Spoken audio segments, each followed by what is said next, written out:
right, welcome to Thomasville City School Board's meeting. It is now 5 p.m.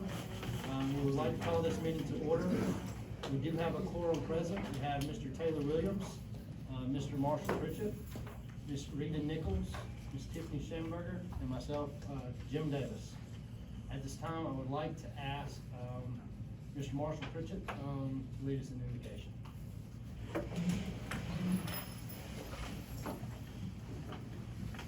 With our heads. Father God, Father of our Lord and Savior Jesus Christ, we come again with our heads and humble heart. Thank you, Lord, for all your many blessings. We thank you, Lord, for giving us around danger, seen and unseen. We thank you, Lord, for being better to us than we've been to ourselves. Lord, we thank you, Lord, for Thomasville City School System. Oh, Lord, we thank you, Lord, for our administration, our support personnel, our teachers.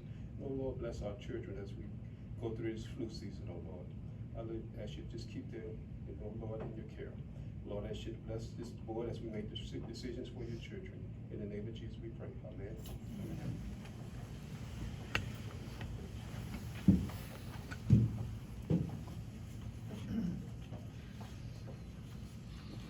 Okay, you have a copy of the agenda in your packet.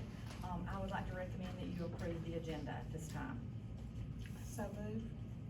You heard the recommendation from the superintendent. Can we get a move? So moved. Can I get a second? Second. All in favor, raise your right hand. That vote is carried unanimously.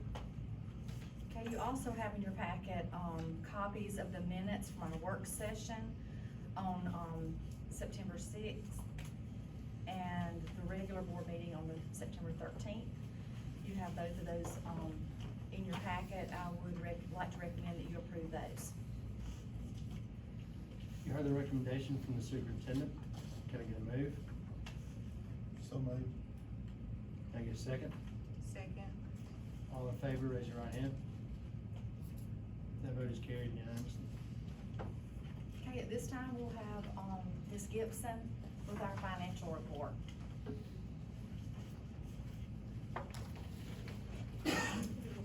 Hello, everybody. So for this is, I'm presenting August 2022. The payroll for August 22 was $960,556.88. The accounts payable total was $386,993.66. The board side was $362,504.57, and the local school was $24,489.09.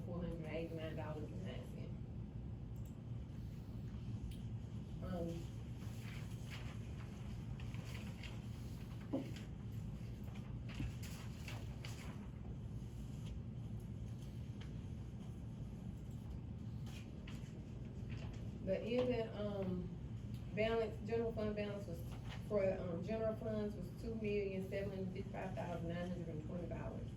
Special revenues was $205,983.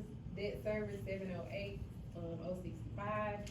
Capital projects was $739,427. Expendable trust was $150,658. In total, that's $4,560,053.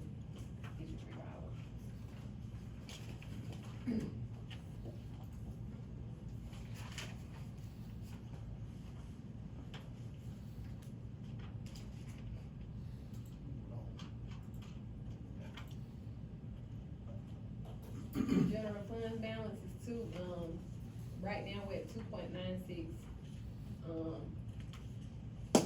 requirement is this time. This is, showing the trend of the general fund balance, which, we is at a little more than last month. Probably some of the bills that came out.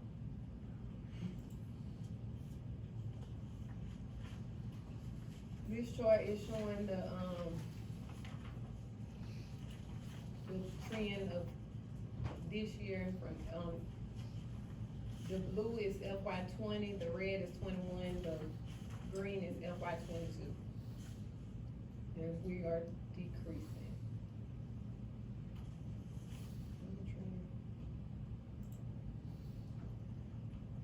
And this is the 1 year trend of the general fund balance.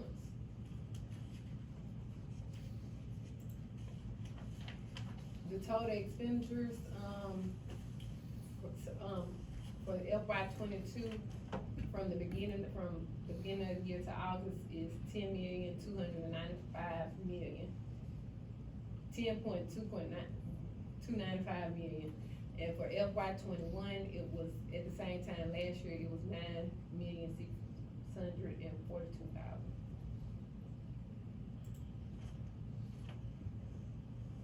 And August percent, debt services. So of the, expenditures, 50.9% was instructional services, 20.6% was instructional support services, 10.4% was operation and maintenance, 4.9% was auxiliary services, 8.1% was at, general admin, 0.3% was capital outlay, and 2.2% was other, and 2.6% was transfers out.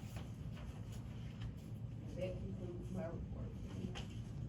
Any questions? Yeah, can you tell me why it was a little bit more this year, about 500,000 more than last year?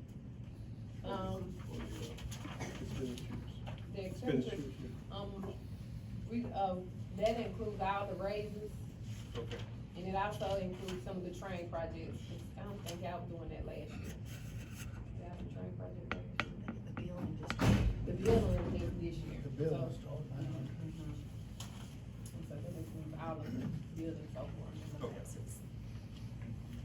And that wasn't 1 month expense, that was for the entire Yeah, year. yeah, I know.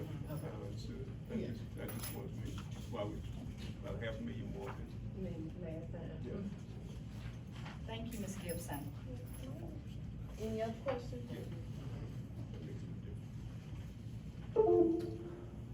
Thank you, Ms. Gibson. All right, now we'll move on to the superintendent's report. Okay, tonight, for my report, I've asked the administrators from the 3 schools to present to the board their beginning of the year data. I also have, before you leave, board members, I have you a binder with, the beginning of the year data for all 3 schools for you to keep, and then we'll add mid-year and end of the year. So I'll get you your binder before you leave tonight. So whoever would like to go first?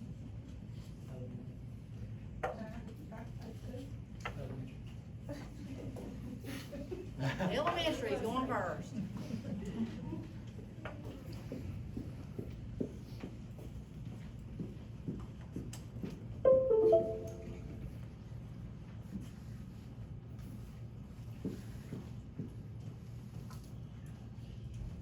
All right, our beginning of the year data, we use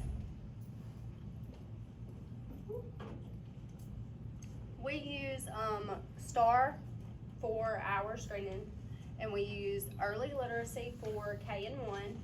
Then we use STAR math for 1st through 4th, and then STAR reading for 2nd through 4th. After we give our screener, we then have to do CBMs, which are curriculum-based measures that drill down to letter names, letter sounds, nonsense words to focus on decoding, and then oral reading accuracy.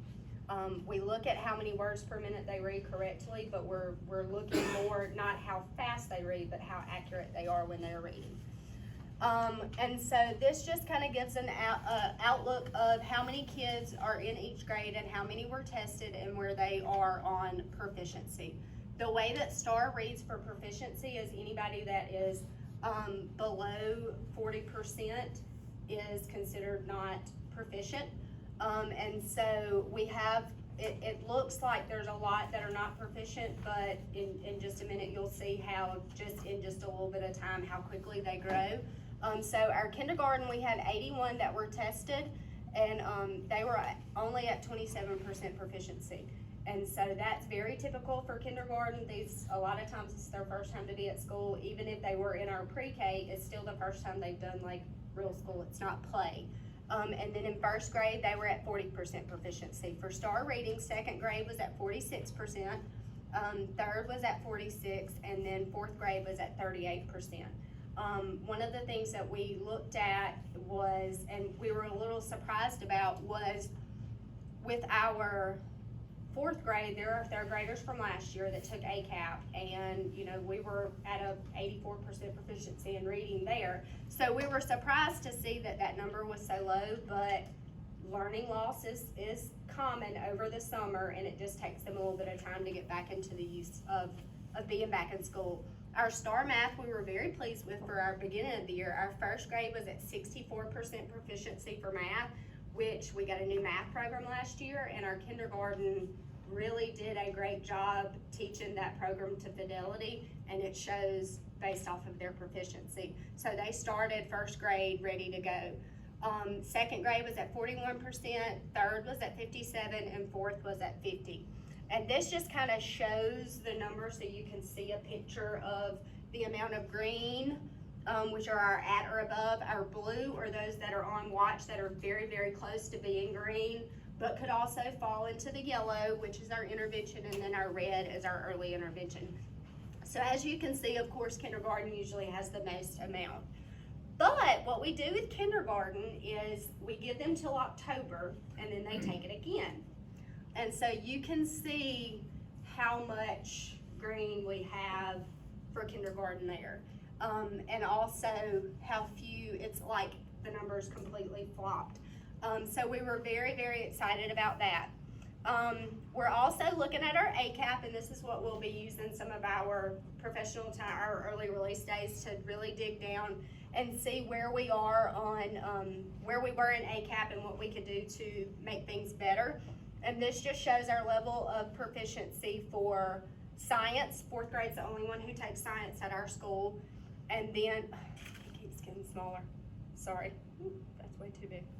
And then for reading, we still have a huge amount that are in that yellow. And second grade is our baseline year, so that's the first time they've ever taken it. And then, of course, by the time they get to third and fourth grade, as you can see, we only had 3% that were in the red for reading in third grade. That's why our numbers were so high for that. And then this drills down all the way to what actual area it was with informational text, literary text, language, and this is gonna let us see what we need to work on, what our focus needs to be for the teachers. The same way, this is for every grade level, and you can see where they scored in each area. And then also for math. We're hoping to see a huge gain in our math simply by having, this is our second year in our program, and so we're really hoping to see that. As well as with reading, we're hoping that we got a new core reading program this year, so we're hoping to see that grow as well. So I'll scroll through that. So we also have what's called an SRIP, and this is what's given out. This is based off of the Literacy Act, and I believe it will be coming for math with the Numeracy Act as well. But the CBMs that I was talking about earlier, when we do their screening, we then have to go and see where their most deficiency is. And so for kindergarten, we have 4 kids that already have an SRIP, which is a Student Reading Improvement Plan. And those 4 kids are kids that had one last year and are repeating kindergarten. Our first grade, we have 29 students, and then second grade, we have 23 students, and third grade, we have 15. As the year goes on, we hope to see those numbers fall as we start to close those deficiencies. And then this will be the chart that we use we put our beginning of the year, then in the middle of the year, we'll put our proficiency in end, and then at the end of the year, we'll look to see if there was a gain or a loss. And typically, those numbers completely flop for that. Also, just an update of where our enrollment is. As of when I did this PowerPoint, we had 465 students in our building, which is a lot. With pre-K having 47, kindergarten having 81, our first grade's at 99, and then we had somebody that was registering today. And then 79 for second grade, 96 for third, and 63 for fourth. So we have a lot of students, and we hope to see that number continue to grow. We also had Parenting Day, and we had over 200 parents that came in for Parenting Day, which is huge. We haven't had that many come in our building at one time, so that was nice to see that. With our SRIPs and with our tiered instruction, all grade levels now are doing walk to intervention. So that's where every child goes to a different classroom and has intervention, whether it be enrichment intervention, or not intervention, but enrichment and then intervention in whatever area they need help with. And so all kindergarten starts next week, and we'll have K through 4, all does walk to intervention. So, that's pretty much it.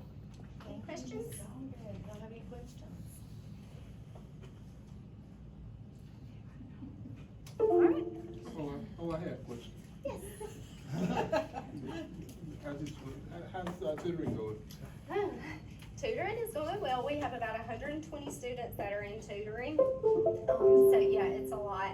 So it's been, we've had a good turnout with it. We're working out some kinks for our dismissal of tutoring, and today we tried something new and it worked a little bit better in the rain. Thank you, Mr. Berry, for helping hold the umbrella while I typed names in, just like we do for our regular car riders. We're keeping the kids in the building while we dismiss a first load, and then we'll dismiss the rest of them after that, so. Yeah, I saw him out there today. So, Middle school, we're ready. Okay, here to present the data for middle school, Thomasville Middle School, and what you're going to see here is ACAP data. What I want to show you is for each grade level where they fare, and what I want you to pay close attention to is 2 columns here. This is where Thomasville Middle is. I know that this says Thomasville Elementary, but this is our 4th graders from last year, which are now our current 5th graders. So if you look at this column along with where we fare with the state. Before I get into this, at the beginning of the year, we screened each one of our students in 2 different screeners, one being STAR test and also the iReady diagnostic, which is in math and reading also.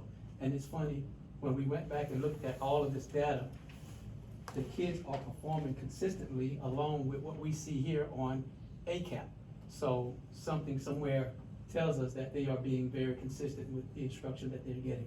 So if you look at Thomasville Elementary here, with our current 4th grades, these are broken down into 4 categories. Level 1, 2, 3, and 4. So if you're level 4, that means you have performed on these standardized tests above average. If you are level 3, that means you were proficient. If you were a level 2, that means you were close to meeting your goals. And if you were level 1, that means, of course, you are lowest on the totem pole. So if you look at where we stand in English language arts with our 5th graders, they are right there, kind of neck and neck with where the state performs. The same thing with those who were proficient. We were at 38%. State is at 41%. So comparing how we fare with the state, that's good. Okay, same thing with mathematics. Now there's a slight variation, and the difference here is that above average, the state has 9% and we have none. But if you look at those who were proficient in level 4 for us, level 3, it's at 21%, and at the state, it's 22%. So you're gonna find this consistent all across the board with each one of our categories, with each grade, as it relates also with our STAR and our iReady diagnostics too. So I thought that was kind of odd that would happen. 6th grade, the same thing. If you look here, Thomasville Middle School, 5% of them were above average. That means they were outstanding with meeting their proficiency. At the state level, it was 8%, English language arts. Same thing with mathematics. Now, we fell a little short here, but 2% of our kids was above average. The state level here is 9%, so that's a slight variation. 15%, 23%. Even in the green, 59%. In level 2, as compared to the state, 43%. So as you can see, they're performing well as it relates to the state standards as well, if you compared it to the state. 7th grade, pretty much consistent. Thomasville Middle School, 4% was above average, 7% for the state, 48% at level 3, 41% comparison to state, 40% in the green here at a level 2. That means these kids are close to meeting that target. So with a little bit of intervention, we're hopeful that we can move this green to the blue to the purple, and we're hoping that the numbers in the purple will steadily increase. Mathematics, which we pretty much expect across the board, and we know that that's our focus area. 1% Thomasville Middle School in 7th grade was above average. The state standard in comparison is 7%. Slight differences, but look at in level 3, 21%, 22% for the state. So 57% where they were close, 46% for the state. So if you're looking at, both, then there's just slight variation in the data. Our 7th grade take science also, and if we're looking again, the 2 columns, look how closely related they are. 5% is where our students perform who were above average, 7% for the state. 36% of our kids performed are proficient, 21% for the state, so that means we did better than them there.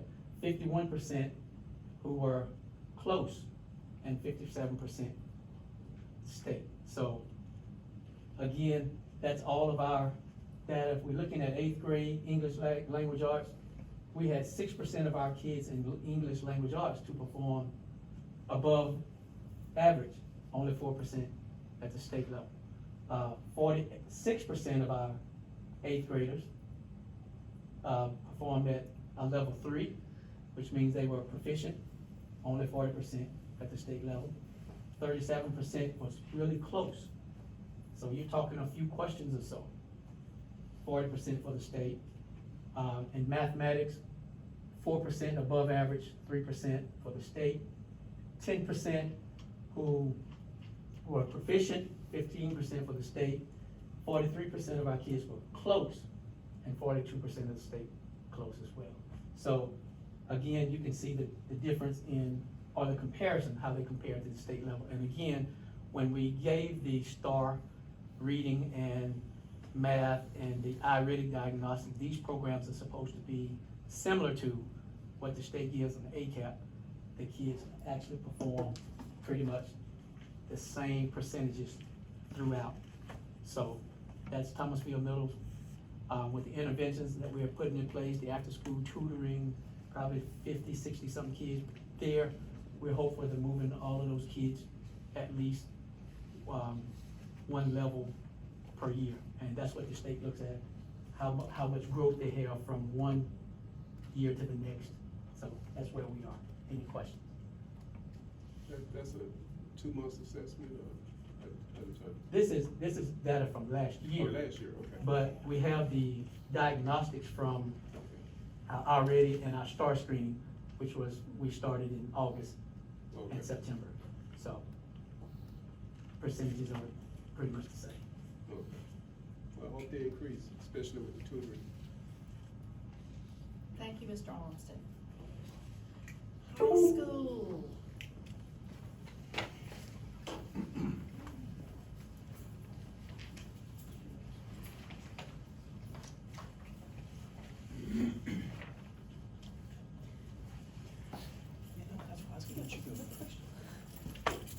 So we had a debate. You should have information that was provided to you with some charts and graphs and general information. And seeing that we wanted to put some visual on, so Ms. Parker's going to pull some stuff up that you do not have in your folder. We are going to talk about a multitude of tests, programs, but before we get started, you all know Ms. Parker, but I also want to introduce Ms. Tracy McDonald, who has brought to us this year. And she is working with us as an interventionist, instructional coach, and she has been absolutely phenomenal. We could not have lucked out any better.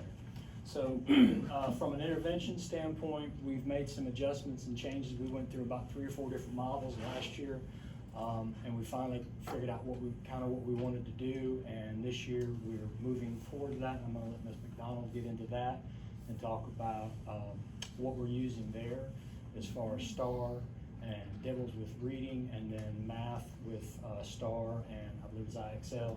And then we're gonna jump into pre-ACT and ACT data. So there's a lot of information, and we'll try to do this quickly and As much. with I as hope much you detail can as possible. understand me because I've had some different work done. Which we told her she did not have to come tonight and speak, and she's like, no, I've worked on this with you all, I want to present. So, please bear with me. So you do have in your packets, I believe you should have the data for math and THS reading intervention. So Ms. Manis is our math interventionist and instructor. Do you have that? Sit tight. That time, she'll pull it up. Yes, Mr. Sams. No, the ACT and pre-ACT data were supposed to No, have it's been. in their binders. It's in the binder, okay, so Oh, I okay. apologize. Oh, okay. Okay, Yes. misunderstanding, I was thinking they had it in front of them, but it's in It's in their their binder. So you binders. do have that information. Yes. Oh, good. But I'll go ahead and read through it and kind of give you an idea of how well. I want the mic. No. Can you hear me? I'm kind of close, so you can hear me. So, in talking about the math intervention, of course, we did our intervention, for 9 weeks. And then Ms. Manis and I switched classes. She did math, I did reading for 9 weeks. And then again, the second 9 weeks, we did the same. I took her math students for reading. And then I took, she took my reading students for math. And we decided to do it for a full 9 weeks so that we had a longer time during the class period to do it. And also the way that the grade book worked, it was better to do it with separate teachers and sharing them for 45 minutes a day. But anyway, on the reading intervention class, I used STAR reading as my beginning of the year progress, monitoring word data where they started. And I also used what, a Dibbles maze, which is a reading comprehension, like a closed activity that the kids have to know the content of what they're reading to be able to choose the correct word to make that sentence correct. So it's basically a basic comprehension test that gives a good idea on how well they can read and understand within context. So that's where we started. I had 9 students, 4 students who were general ed, 5 students who were special ed, with 1 student, after reevaluation, going from special ed back to general ed. Okay, so, and that leaves us back to 5 gen ed and 4 special ed. Out of the, 9 students, 55% or 5 students made progress. That means they went up from where they were. They might not have gotten out of urgent intervention. 1 student actually did go all the way up to watch, from urgent to watch. And then 1 student is on yellow from intervention, and then the other 3 remain on urgent, but they have moved up in that range, because there's a certain range there. 2 of the students regressed a bit. That means they pretty much stayed within the range. They're still in red. And these were 2 of my special ed students. 1 student remained in the same range in urgent intervention. Means they were just right where they started, not making a lot of progress, but they participated and worked in the classroom, so I still feel like they will make some progress as they move on. And this was a special ed student as well. Okay, on the Dibbles, I had 1 student at the end of the year benchmark score, which is like they're at negligible risk. And this was a student that I said went to watch, which is the blue area, went to the watch on the STAR report. So she made a lot of progress.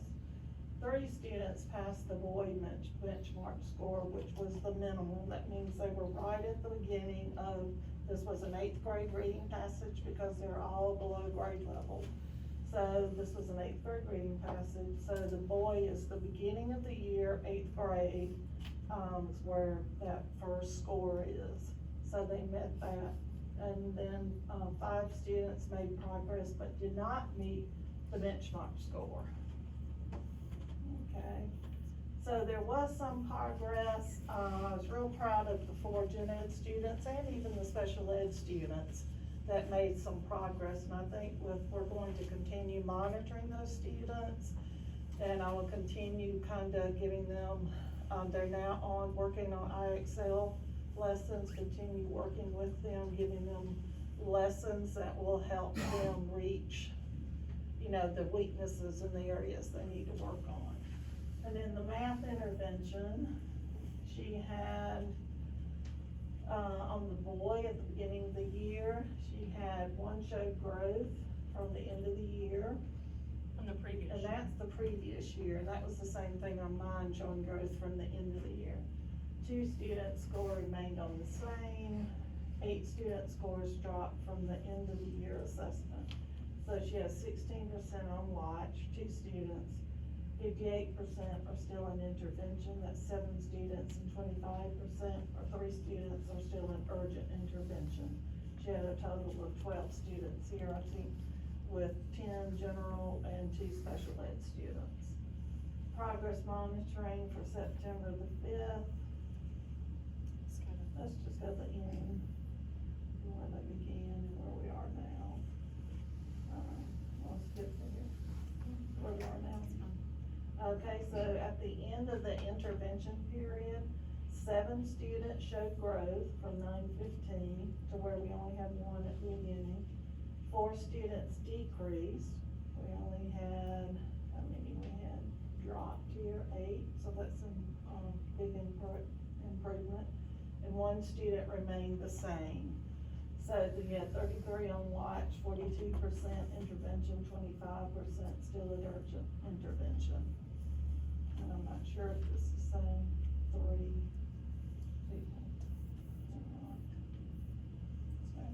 So, does anyone have any questions about the intervention classes, about how they're structured, or? How do y'all go about choosing the ones that need intervention? It's based on the students not meeting proficiency on urgent intervention on their STAR report. So That you way, get- so these are These are all ninth ninth graders, graders. so 12? we Oh, look. just ninth grade. There are These 30 just I'm sorry, I don't want to talk over you, it's the way my brain works, I'm Okay, sorry. go ahead. So, I'll just speak on this because Ms. McDonald wasn't here when we pulled these kids. So we took the students who scored at, level 1 on ACAP as 8th graders Okay. in reading and math. And then we met with last year's interventionists at the middle school to determine what students were in RTI, response to intervention, response to instruction. And then we looked at their grades. So we have 30 odd students in 9th grade and 30 odd students in 10th grade.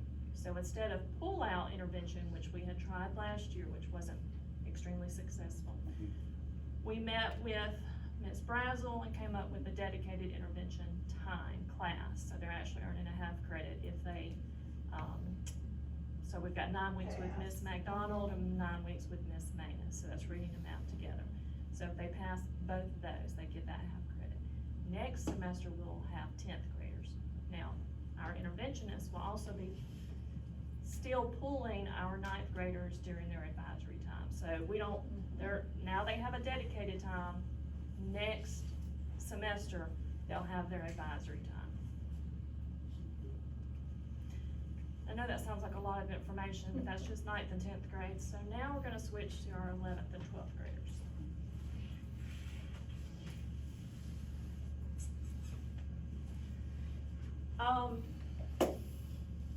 I would like to tell you that it's good news, but it's not. What we have, what you're gonna look at, is our pre-ACT and our ACT data. So our longitudinal ACT composite scores have dropped considerably over the last 5 years.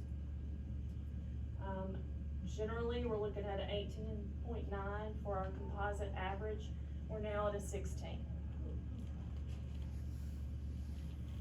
if you're, Were as many tested 5 years ago as are tested now? I mean,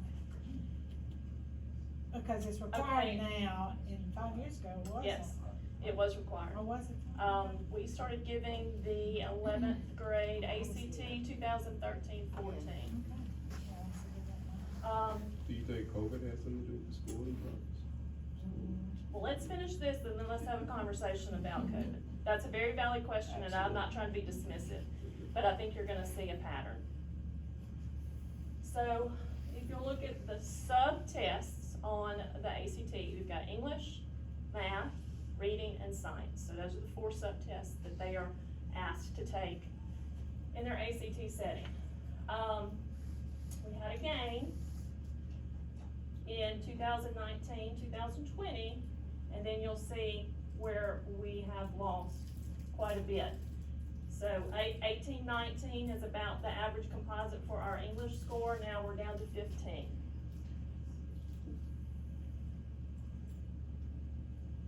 That holds true for our math.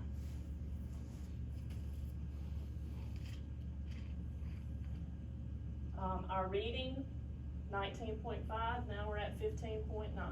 And this is, 21, 22. Last year's, this is our senior group that we're looking at right here. Science, 18.7 to 16.5. It's not as drastic a change.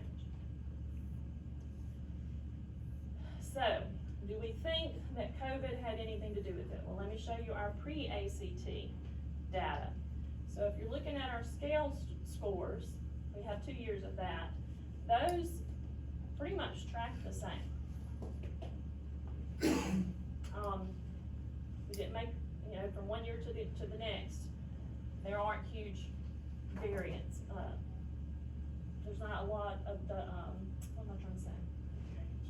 Gains or losses. Thank you.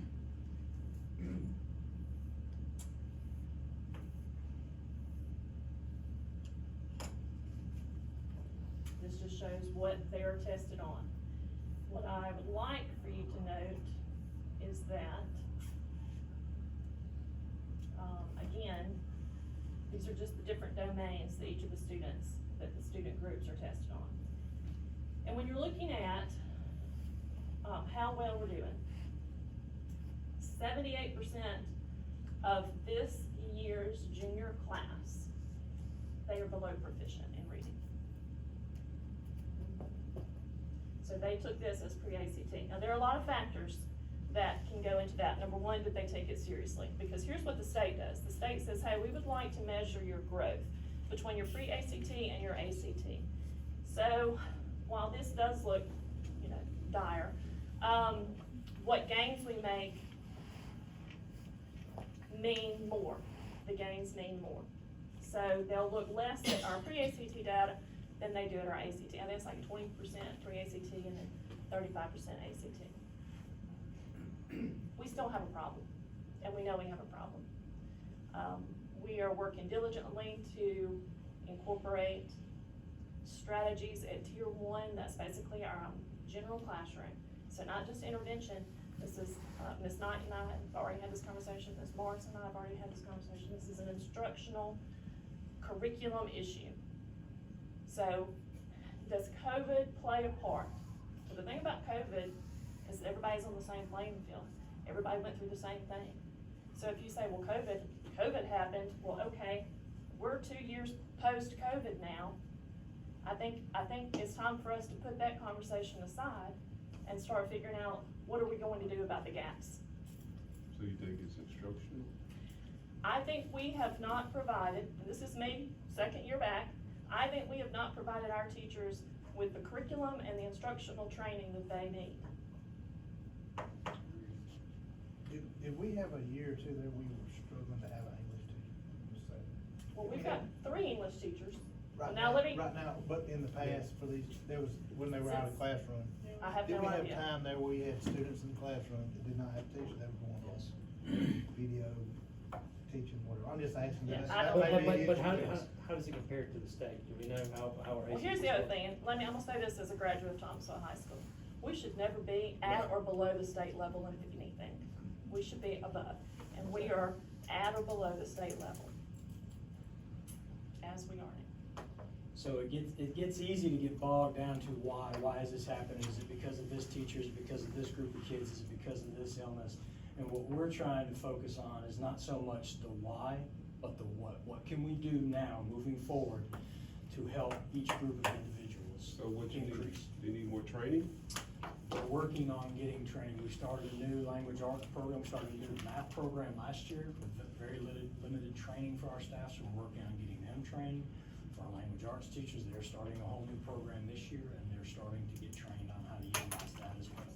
So what we think, excuse me, what we think happened is we had a lot of new teachers come in and didn't have the training that they should have, nor the mentors. Nor the support. We're in that space now, correct? We're dealing with ramifications over multiple years of being. So you're saying it's Correct. new teachers, the young teachers, or? Can't necessarily say that because they're not all young. Some of them have been experienced, some of them are not. Our standards have changed, our math standards changed, ELA standards have changed. Have we been diligent in making sure that all of our teachers have been sent to training, have had adequate support to understand how those changes reflect on state assessment? Nope, no sir, we haven't. Do we now know that that's an issue and we're moving forward? Yes. And every student is required to take that. Every junior in the Whether- state of whether they Alabama. Intend to go to college or Absolutely. not. And that And it doesn't matters be on It our, does. like up there saying, I don't even wanna be here. Do our kids even take it seriously? That's what I'm saying. well, again, And I'm if not knocking it. no, it's a but very I'm just good saying question. And these are questions that, we've been asking as long as I've been involved with, giving the ACT. So what do we do for students who are going into the service, who are going into, a career field and they know they're not going to college? So one thing that Mr. Sims and I have really tried to do is incentivize benchmarks, because we get points for how many students meet benchmarks. So how do we do that? We're bribing them. We are. We're bribing them. There's food involved, there are trips involved, t-shirts involved, recognition. Making certain that they understand that there is a significant importance behind it, and that we see it, and that we want them to understand that it's important, and we need for them to take the important. And this trickles down from us to our staff, and from our staff hopefully down into our students. And so we're working on trying to change a mindset and a culture that has been established and allowed to permeate for far Fester. too long. Also with regard to what are we doing to mitigate this issue, we have purchased a mock ACT program. We have 2 mock ACTs throughout the year. We're actually giving a mock work keys tomorrow, as well as the mock ACT. I just lost my train of thought. With the cert. So the conversation that we have with teachers was this: we have our PLC meetings. The last time we met, we talked about our mock ACT. I want our students to be sick and tired of hearing ACT. By the time they finish the ACT for us, I want them to put their pencil down and go, thank God I don't have to listen to that anymore. From Mr. Sims and me, from our teachers, from other students, from y'all. I mean, it's really been an eye-opener. Miss Milstead came at the beginning of the school year and presented this to the entire staff, whether you teach core subjects or not. And I mean, I'm just gonna, Coach Elliott was like, because we just don't know what we can't fix what we don't know. So we're all in. That's where we are now. Mr. Armstead talked about bubble kids. So students who are within 6 points of meeting a benchmark. We've pulled all of those juniors. Ms. McDonald and Ms. Manus are working with those juniors, because we can get those juniors to a benchmark. So. What's the name or names of the programs that you're saying that you're using in English and math? You've implemented this year? I was just, For intervention or for just in classroom? just in general, what's the program? Sabas has both our math and our English programs. So what is this, do we know the state average for ACT score? Just to compare where we are Like, are we level, are we above, are we below? We're below. We're below, well below? Yes. We're- And did they also drop year to year? Little, very little. It's about a two, I think that the national or state average is about 2 to 3 points. Okay. But I wanna end it on a happy note. So we did have, 79, juniors take it last spring, in April. So of those, we had 20 meet the benchmark in English. We only had 5 meet it in math. So that's what, and that tracks to pre-AC too. So it's not, oh, well, this group, no. Across the board, we have math issues. We have math issues as they relate to pre-ACT and ACT. We had 13 who benchmarked in reading and 9 who benchmarked in science. What is the benchmark for math? I would 22. ask that one, 22. So English, they have to have an 18, math, they have to have a 22, reading, they have to have a 22, and science, they have to have a 23. Also, all of this is timed, so even our, What we've done also is, like I said, we shared this information with our entire staff, so not just core teachers. Our elective teachers, our non-core teachers, they've gotten involved from the standpoint as like, what can we do to help? So we've talked about putting timed tests, because our kids they're very, they get tired Stamina, they very, lack very stamina. fast.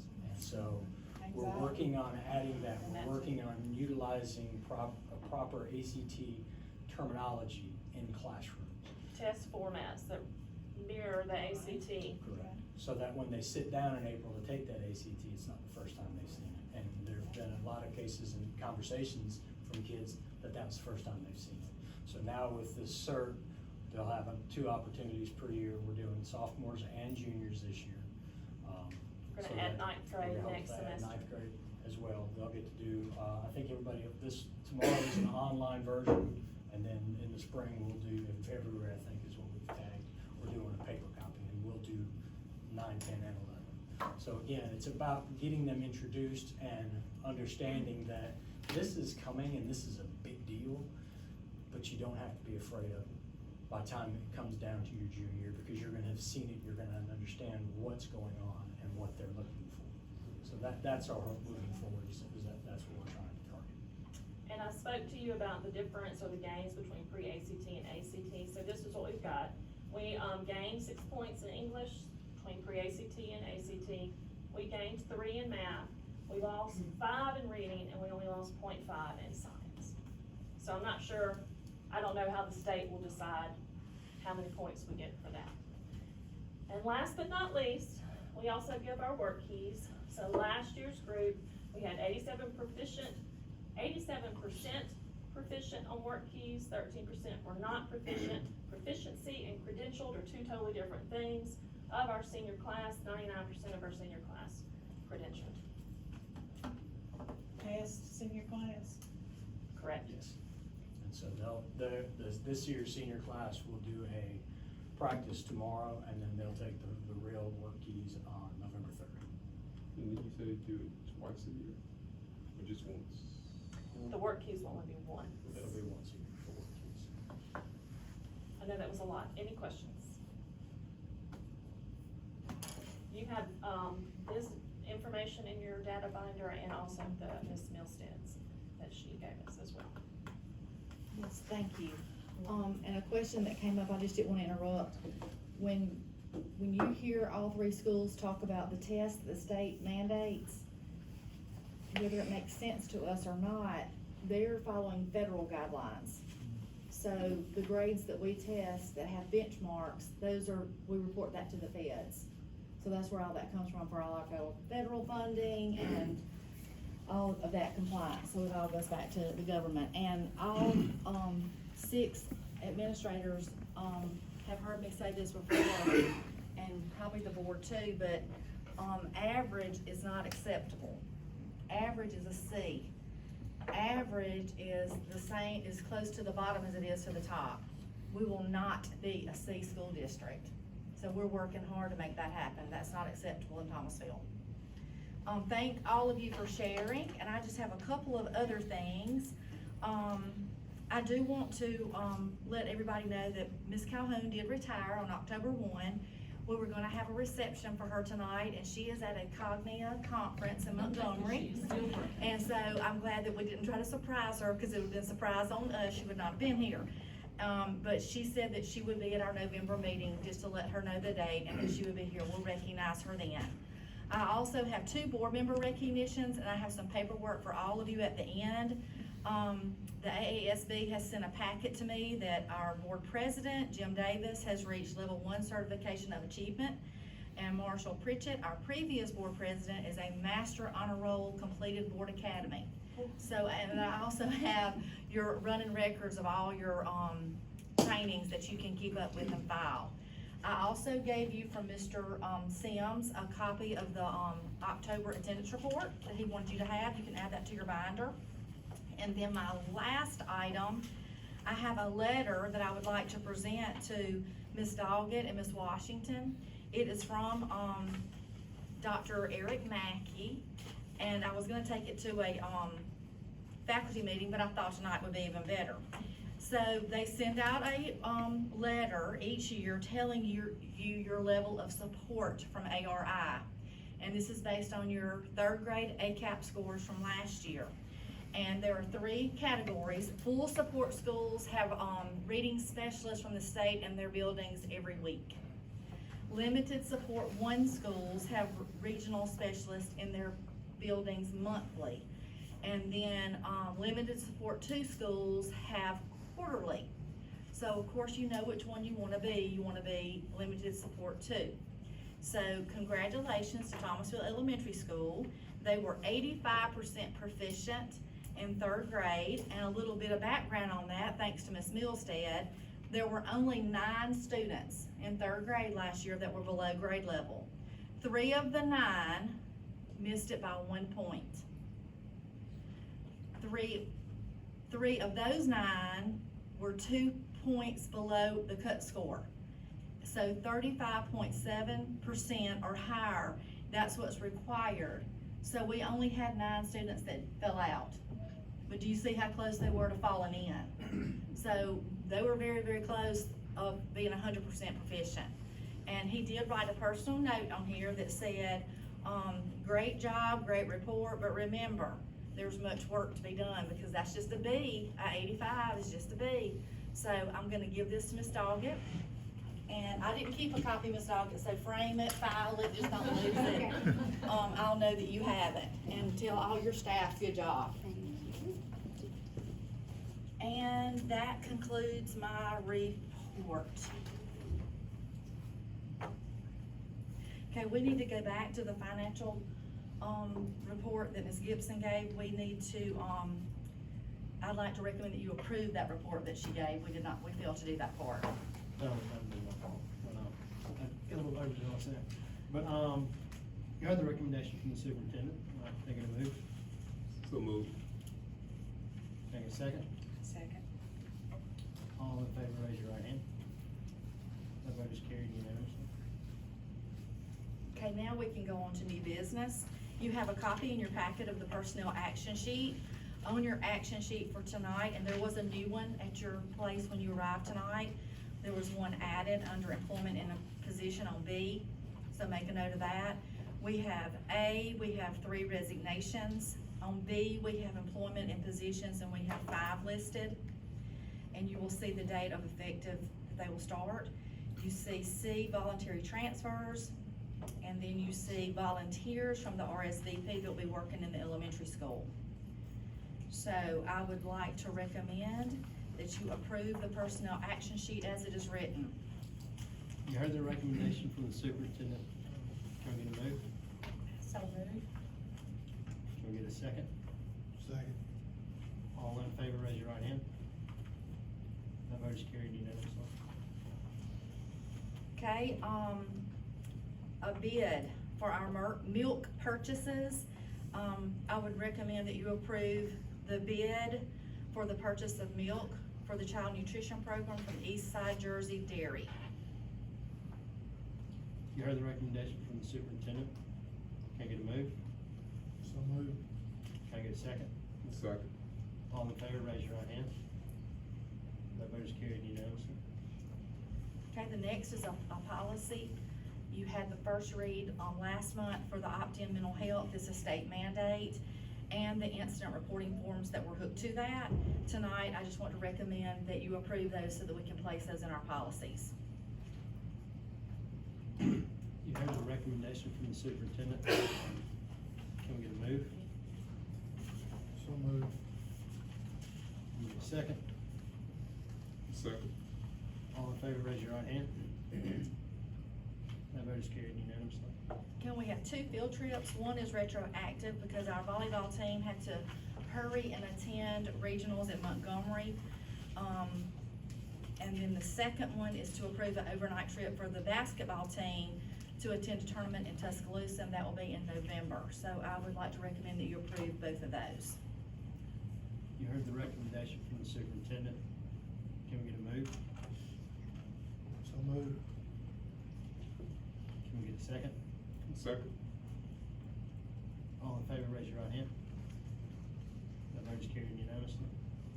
Okay, the next is a change to our parent-student handbook, and it was under the high school section for the vehicle regulations. I do want to explain one part as you read that, and we've already changed it this afternoon. It'll be corrected before it goes into the handbook. On the second page where it told the violations, the consequences, on the second one where it says fines, those will start at $5 and go up in $5 increments. So first offense is the warning, then your second would be 5, next would be 10, 15, and so on. And Mr. Sims and I made that correction today, and we wanted to explain that one to you. So I would recommend that you approve the change to the handbook under vehicle regulations.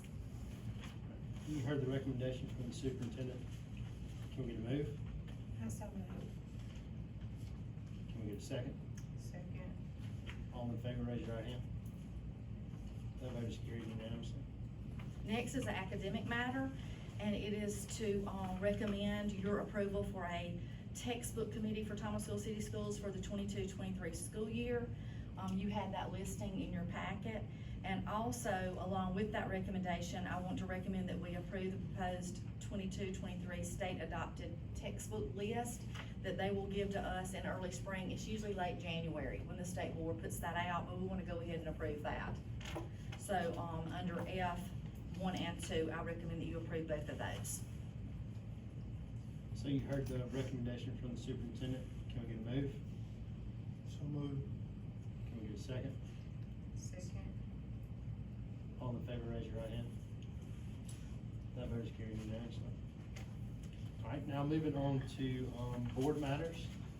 So for the 2022-2023, no, excuse me, wrong line. For the 2022, AASB delegate assembly, we need to, have a nomination for a delegate and an alternate. So for the delegate, I would like to recommend, Taylor Williams.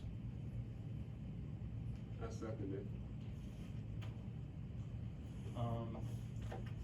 And, for the alternate, I would like to recommend, Mr. Marshall Pritchett.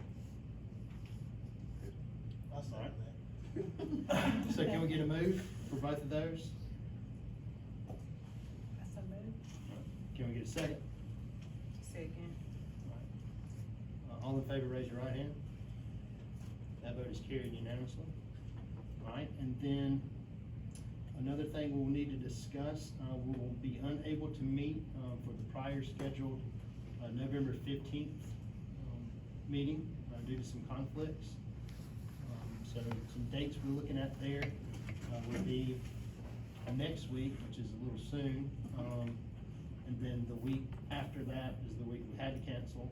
The next week is Thanksgiving week, so we're looking at November 29th. Does anyone, have any issues with that date? All right, I'd like to recommend,